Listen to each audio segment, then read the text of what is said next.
So I'll start. Thank you very much. I'm Eitan Elkin. I'm the Director of Marketing for Prisma Photonics. We actually, if you have questions or you have to leave before, which will be sad, we're just 3 booths away, so you can come back and ask us questions. What I'm going to talk today about is the power of fiber sensing and how we sense wildfires using optical fibers.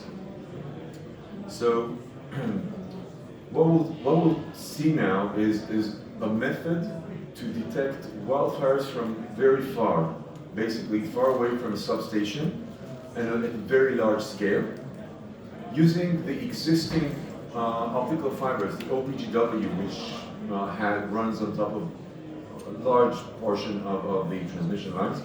And later, stick to that, I'll show you some use cases from our customers of actual fires and how it looks like.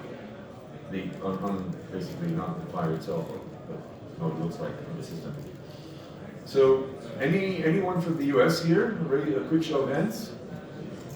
Okay.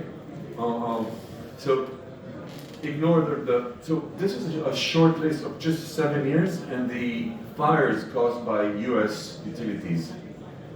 Sad, but as you can see, almost every year there's a big one.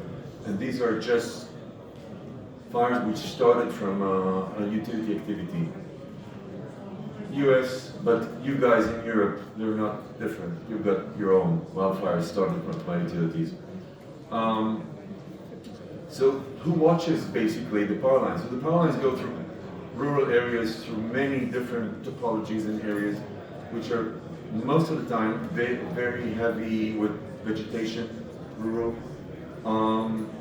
And yes, their lines are safe and all the assets are safe, but there's things that sparks and flashovers and down wires and all sorts of things which can start a fire. And we can see here, for instance, this is 2022, 2023 in the US. The number, I don't know if you can, those in the cheap seats, I'm not sure if you can read the numbers, but from 2022, we've gone up from 303 power generated, basically wildfires, to 390 in 1 year. That's a lot. Now, even if the wildfire is not caused by utility, which is, a lot of the cases, it goes through areas where there are transmission lines and utilities will need to check to see what are the damage to the assets. So you need also awareness to whether a fire is going through. A word about what we do and how we do this, our technology. So we're Prisma Photonics. Basically, the idea is that instead of putting thousands of sensors, think of if you want to detect wildfires, you put cameras, you put all sorts of sensors, but if you have to put them on the transmission line, on transmission towers, it's going to be thousands and thousands of sensors. It's very cumbersome to install, maintain. It's not scalable. So what we're doing is we're connecting to the OPGW on top of the transmission line in a substation base. We put a box. You can see this again. 3 booths to your right, my right, over there. You can see the actual box. So in a substation, we connect it to a fiber from the OPGW, and immediately we see 30 miles to our US visitors or 50 kilometers to European visitors in each direction. And when I say see, we can detect all sorts of faults and anomalies. We basically connect. You can see this is the OPGW up here. This is how it looks like. It has fibers running in it. We connect to one. And this is how it looks like for our system. It looks like this. All these different patterns are different vibrations, frequencies, acoustic signals, mechanical vibrations, temperature changes. Everything is here. We feed it to our AI models, and they translate it into events, insights, and alerts. So within our suit, we do several things. Again, with the same system, same installation, everything. There's within the Prisma Power suite, there's Prisma Capacity, which does AAR, DLR. This was yesterday's session, and you can hear this again in the booth. Prisma Climate basically is the one product, the one solution which detects for climate-based events such as icing, lightning strikes, wildfires, which we're going to talk in a minute more, and other, extreme winds and others. And then there's Prisma Circuits, which basically detects all sorts of electrical faults and mechanical issues such as vandalism or people climbing or instabilities. Now, the importance of detecting more than just wildfires is a lot of times short circuits, flashovers, all sorts of downed lines. These could be the cause for a wildfire. So for utilities, a lot of time it's important to understand what happened first, for basic liability, I guess. If there was a short circuit and then a wildfire, or vice versa. And sometimes a short circuit might start a wildfire. So this awareness of everything is important. Again, this is done from one installation, and that's everything in one. And we'll talk about wildfires. I know that you're curious, how does this work? So basically, we send out a signal from our beacon unit in a substation. A laser signal travels the fiber. The fiber has impurities in it. It's not 100% pure, which are reflected back from the impurities. Light is a minute fraction of the light is reflected back, what is called the Rayleigh backscatter. We know where it happened down to the location of the tower because we know the time it takes to travel and back. And then using, as you remember, the nice pink pattern, we use these signatures to actually feed into the AI and learn what the event is, what this anomaly is. For instance, this is the results of a test we've done to detect temperature changes. Again, think of temperature changes using a fiber which is maybe hanging 60 meters, 50 foot, very high above. So what we have here, this is from the basic. This is how the system sees it, not the user, which just gets an alert. But this represent heating at 0.15 Celsius degrees per second. Here the yellow line. This is the time. This is the time, and you got like a very minute. We sense very minute heating, and then immediately after we turn the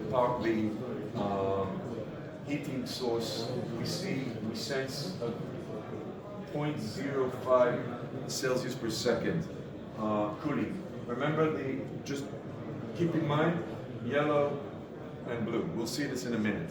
So this is to show how sensitive the technology is. But when it happens on a lot, but we're not.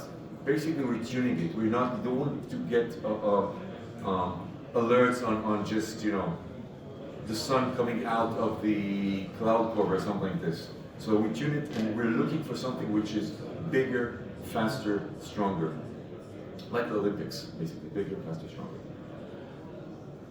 Why this is better than other regular sensors? First of all, very wide coverage. We can monitor vast rural areas continuously, meaning every point on the grid from a substation. Very easy to deploy and out. At that time, I'm still in my own thunder. It's being enabled. You get real-time alerts, not like satellite solutions, which you don't know when the next satellite will pass. So we're giving you real-time alerts. It's very easy to deploy. You go into a substation, you put it in, an hour later, that's it. You clip the fiber, which you get from the communication patch panel, that's it. And it is reliable and robust in the sense that it works in any condition, 24/7. Doesn't matter what's the weather condition, if you have, whatever, cloud cover or rain, it will work. No rain, we won't have a wildfire. But before we continue, any questions now? Well, let's keep the questions to the end, and let's look at a few case studies. So the first, this was a brush fire, I would say, in the Gilboa. Gilboa is a nature reserve very close to where Armageddon is. Actually, Armageddon is in a real place, so it's very close. So there was a fire in July, and what we see here is that's the actual fire that's taken at night, and we can see here we are installed on this transmission line that goes to here, and we can see here the topology. These are span numbers 108, 7, 6, 5, 4, and these are the actual. That's the wildfire area that we see in this image, and these are the different towers which were basically damaged in the fire. This is how it looks like, again, from the perspective of the optical fiber sensing, not the end user. The end user will get an alert, a simple alert. But if you look at this is called a waterfall. And what we see here, this starts at 10 past 8 in the evening, all the way to 9:50, almost 2 hours, 9:50. So we've got here the time, and here we've got the distance from the substation, starting from 29 kilometers all the way to 30 kilometers. And what we see here, that this is the fire. Remember the yellow and blue? Yellow and blue. So we see the fire front here, starting at this span, and it's slowly moving. Again, we're talking about 2 hours, we're talking about a few kilometers. It's slowly moving throughout the span. You can see it, how it moves, basically through the topography. And again, this is the same thing. This is the photographer, how he took the picture, and you can see again here the topology of the network and how we track the movement, the slow movement of the brush fire through the transmission line. Another wildfire which we caught was in August. A brush fire happened, in another area. And what happened there is, as a result of the wildfire, the air was filled with soot and particles. So there were two consecutive short circuits, which happened after. They were caught in the feeder station. They were caught, and that's our alert, saying there's a short circuit at this location. The alert number and the tower number. And when we actually went and looked for this,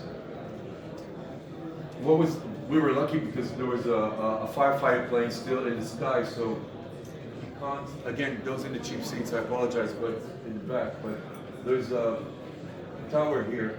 That's the tower. So if we look here, we can see a stream and the position of a tower which was basically damaged and short circuit. That's the tower, and you can see the stream, and it's still smoking. That's the topology of the line and where we are monitoring different spans and locations, and some worried people from the nearby town looking at the fire. So everything clicks together. We identify the fire, we identify which tower was damaged, and they could go and basically check the tower to see afterwards if there's something to be done. How long do I have? let me share like how does this look like in terms of from a user perspective. Let's explore Prisma Power's user interface. Logging into the user interface, an entire monitored grid can be seen. It seems that there is a vandalism alert on one line. We can see the power We'll work the same thing for lined up to respective locations and zoom to the tower's location where the incident occurred.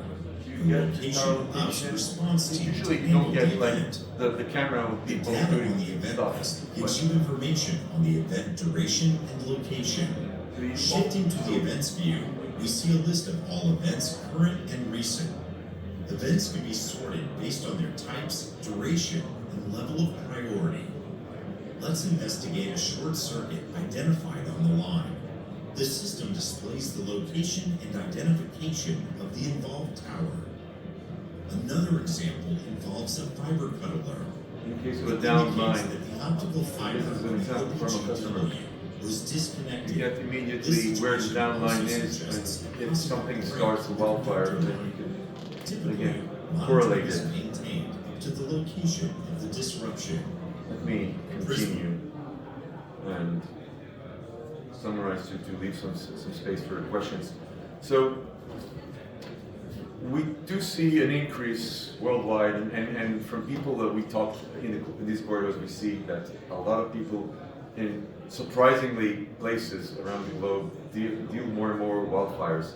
And so there's a growing risk, it's happening. And early detection and understanding the movement of the wildfire is important. So what we're doing is offering a continuous, extensive coverage with reliable, effective wildfire detection and monitoring.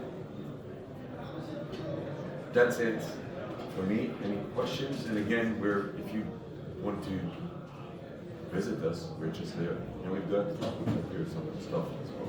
If you got questions. Thank you. Questions? There's a mic. Yeah, there's a mic. I'll be the mic lady as well. Questions? I'm happy to say that I explained everything so nicely. Do I need to ask the questions?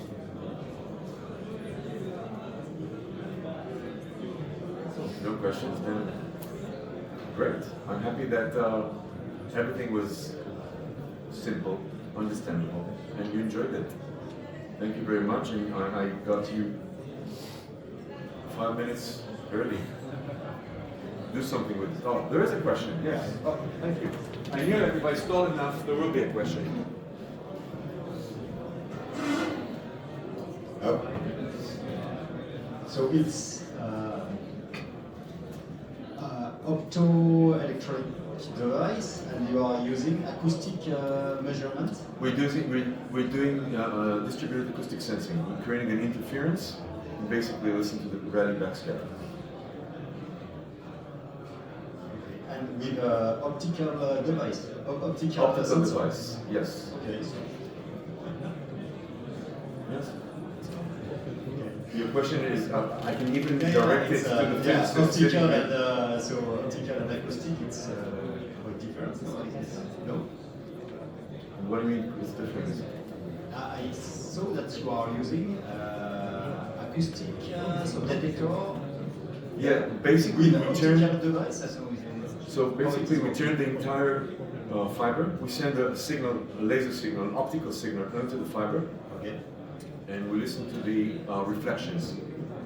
And with this, we turn the entire length of the fiber to an acoustical sensor, which is also capable of sensing mechanical vibrations and temperature changes. Okay. It's distributed acoustic sensing. Yeah, thanks for the interesting presentation. One question: does the system require a special optical fiber? No, any fiber you throw at us. Basically, the OPGW, the old ones had like 24 strands. Now we're talking about 144. We just use one strand, one dark fiber out of OPGW, and that's it. Thank you. No special fibers or anything, if that was the question. Good question. Yes?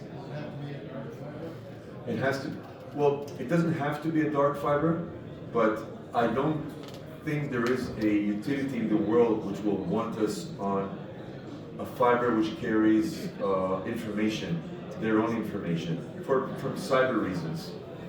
It's, so everybody will, you basically divide and conquer. We can run on another fiber, but then it's basically you're exposing your data in a sense. So we always run on a dark fiber, and I think 75% of the fibers in the world are dark. So there's plenty of them. Hi, am I over or?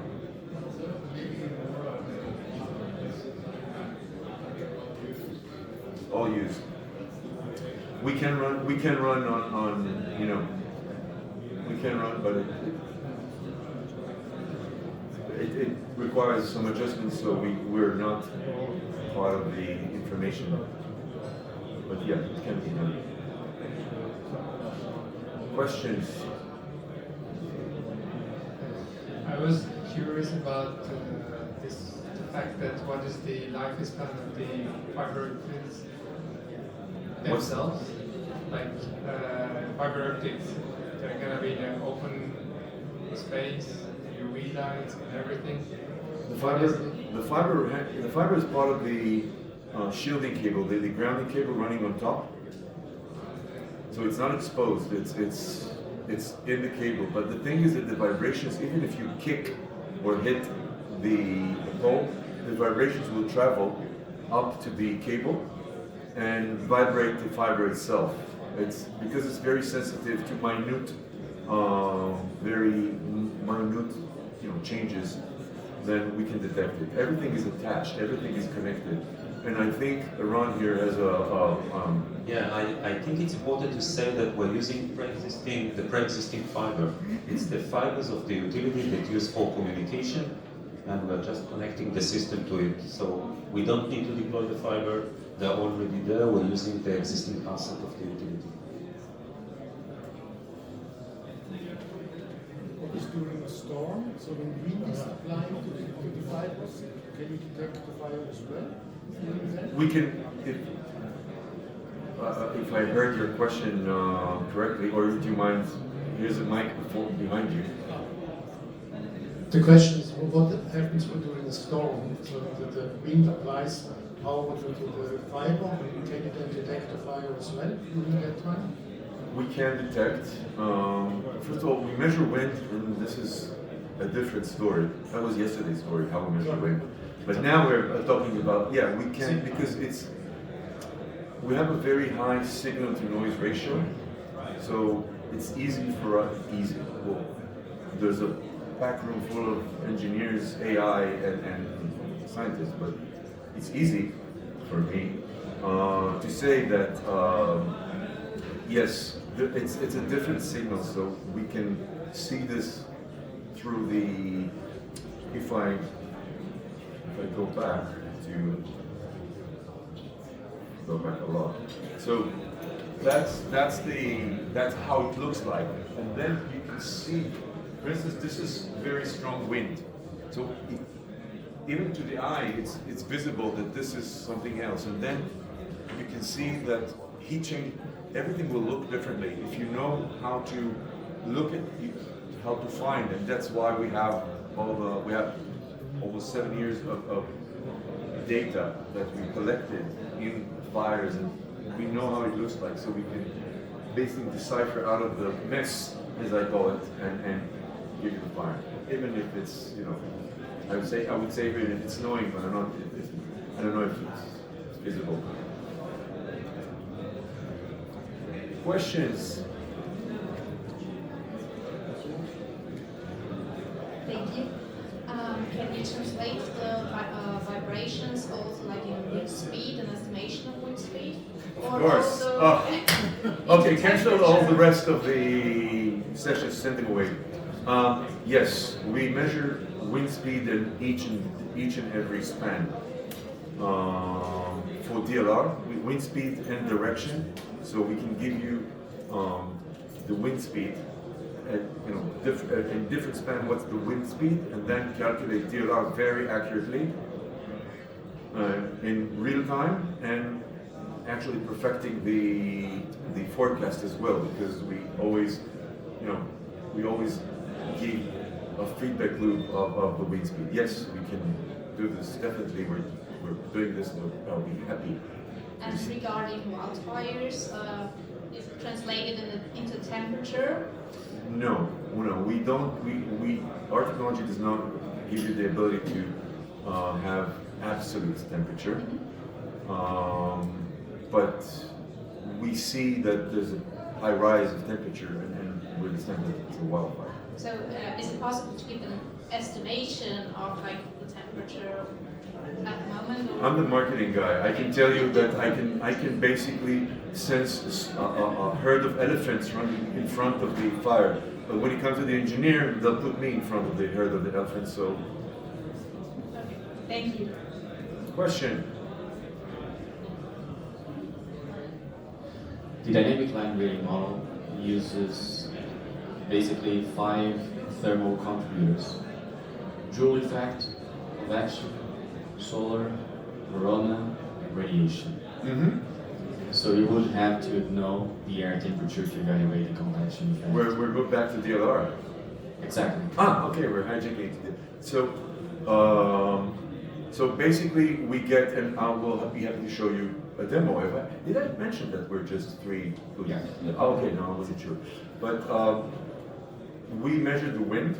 We take solar radiation, air pressure, the joule effect we get from the operator, giving us basically the current, and we know the type of the conductor. Therefore, we know the heat that basically you get from the joule effect. The rest of the thermal equation we get from weather services, but the most important thing, which is wind, which is the biggest cooling effect in DLR, we get from the wire, from the actual OPGW. We get the direction and wind speed. Usually, OPGWs are using higher voltage lines, which are also usually long. And do you consider the variation of current along the line, considering the substances, conductances, and even changes on geometry type of cables? We do. Again, I don't want to hijack the entire yes, but let's sit a minute. What about the corona effect? What Corona effect. So we can measure, that's a different story. We can measure particle discharge and basically give you a scoring of each and every tower to see the difference, a corona score, basically to see and track it all, because we're tracking it 24/7. Can you measure the superficial gradient of the electrical field using OPGW? I'm not sure I understand the question, but I don't want to steal Okay. the rest of. Let's take this offline. We have a booth, 3 booths to the right. We can sit there. Thank you very much. I enjoyed it. I hope you enjoyed it. We are a better crowd than. Never mind. Thank you.